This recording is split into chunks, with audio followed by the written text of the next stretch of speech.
Assalamualaikum warahmatullahi wabarakatuh. Perkenalkan, saya Intan Maharani dari kelompok 1. Mari kita berkenalan dengan Friedrich Wilhelm August Froebel. Beliau lahir di Jerman, dikenal sebagai Bapak Taman Kanak-kanak atau Kindergarten. Beliau adalah penemu teori Froebel. Froebel beranggapan bahwa bermain adalah sarana pengembangan pertama dan tertinggi dari pemikiran manusia. Jadi, ingat ya Bunda Panda, ketika anak sedang bermain, mereka bukan hanya sekedar bersenang-senang.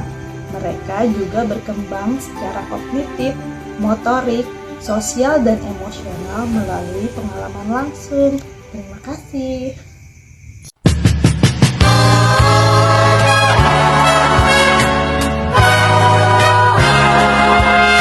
Assalamualaikum warahmatullahi wabarakatuh.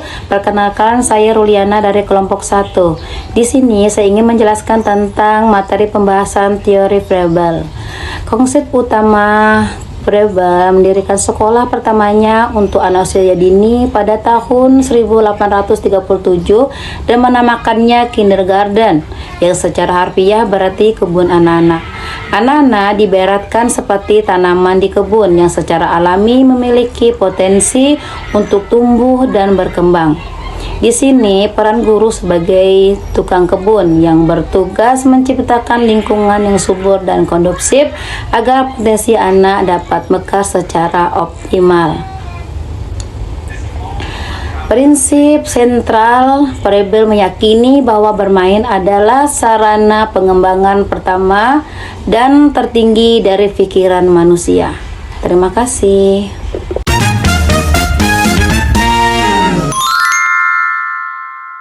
Perkenalkan, nama saya Ardeningsi dari kelompok 1. Di sini saya akan menjelaskan materi pembahasan teori Froebel.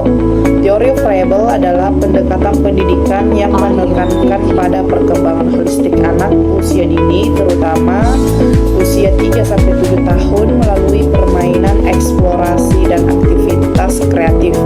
Adapun konsep dasar PAUD menurut Froebel yaitu Froebel memandang anak kodratnya bersifat baik. Froebel memandang bermain adalah metode yang tepat dalam pembelajaran anak. Froebel memandang anak meniru orang dewasa di sekelilingnya secara wajar. Froebel bisa dikatakan sebagai bapak PAUD sedunia karena ia adalah pendiri taman kanak-kanak pertama yang didirikan pada tahun 1837 di kota Bad Blankenburg, Jerman. Froebel adalah anak yang kesepian pada masa kanak-kanaknya, tapi ia berhasil menghadapi semua kesulitan hidupnya sehingga bisa menemukan konsep pendidikan anak usia dini dan dipakai sampai sekarang. Terima kasih.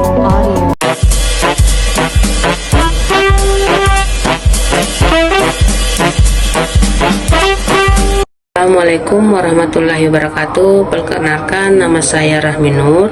Saya dari kelompok 1. Di sini saya akan menjelaskan tentang teori Friedrich Froebel berlandaskan prinsip atau aktivitas mandiri, kebebasan yang terarah serta pembelajaran melalui permainan, eksplorasi, dan aktivitas.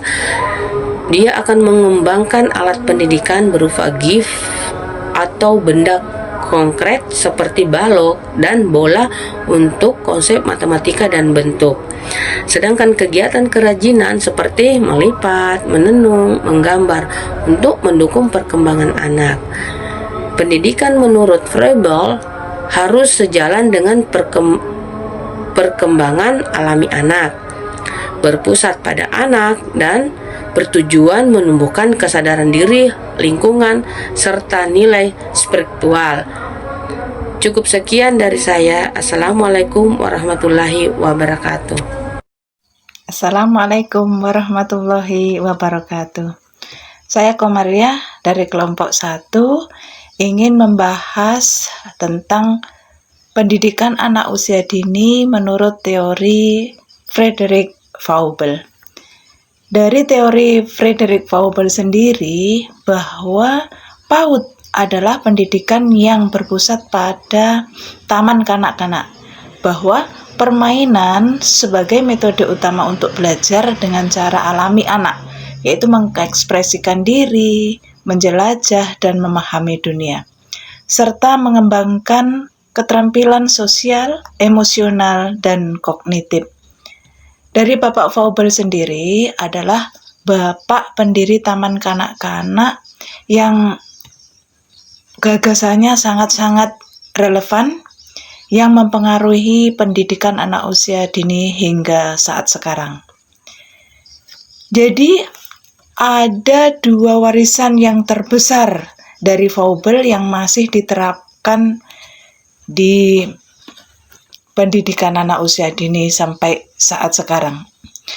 Antara lain satu yaitu sentra balok.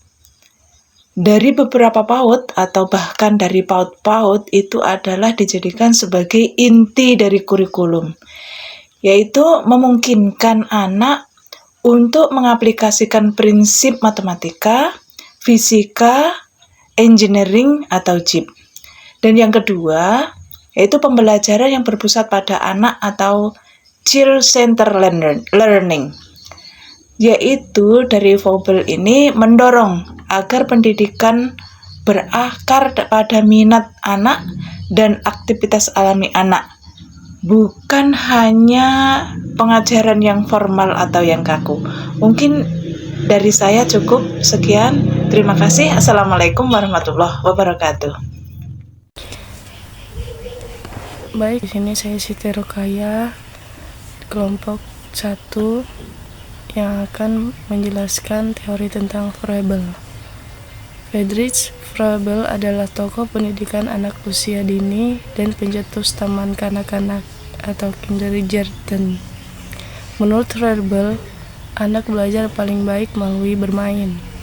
Bermain adalah cara alami anak untuk mengenal diri, lingkungan, dan Tuhan. Guru berperan sebagai pembimbing, bukan pengajar yang memaksa verbal.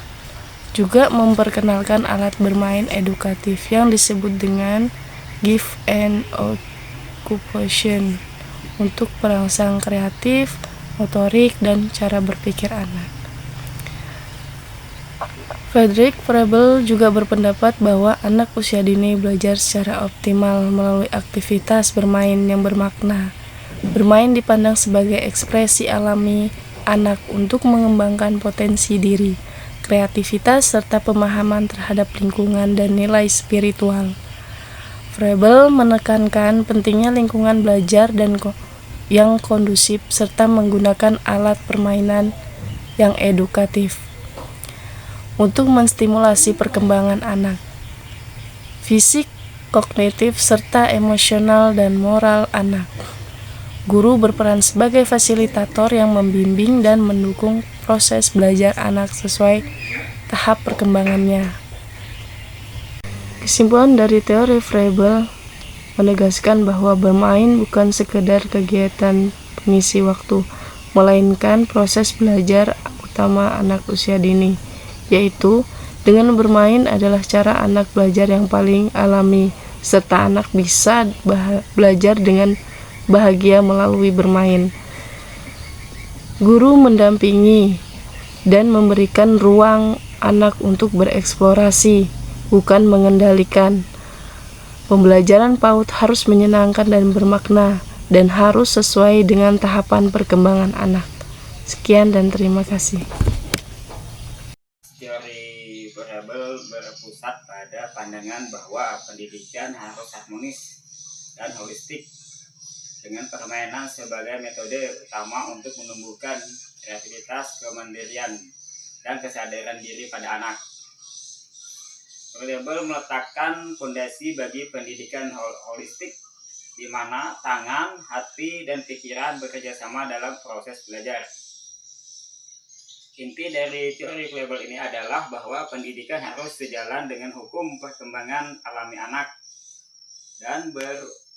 dan berupaya menumbuhkan kesadaran diri terhadap potensi batin, kesadaran alam terhadap lingkungan, dan kesadaran spiritual terhadap kesatuan ilahi.